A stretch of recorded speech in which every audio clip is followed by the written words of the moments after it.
Գնահատման տեստավորման կենտրոնը շատ է կարևորում ուրեմն արտաքին գնահատումը եւ իր հիմնական գործառույթներից է։ Արդեն սեպտեմբերի եւ հոկտեմբերի ամիսներին մենք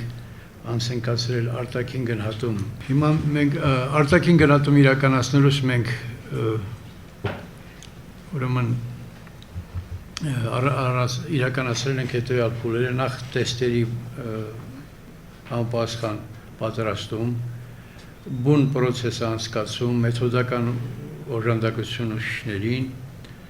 եւ նախատեսում է հետագայում վերլուծությունները տրամադրել, արդյունքները տրամադրել դպրոցներին, որպեսզի առաջացած խնդիրների լուծումը կարողանանք իրականացնել։ Հայոց լեզվից 10,031 աշակերտ, առավելագույն միավորը եղել է 8,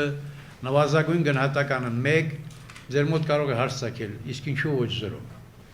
Ուրեմն, երբ որ մենք սանդղակ ենք ընտրելու գնահատման, հոգեբանական պահը խորհուրդ են տվել ընդհանրապես 0-ն չօգտագործել, համարելով որ վատ բան է մարդուն 0 գնահատել։ Այս տեսակետից մեկը համարյա թե 0-ն է։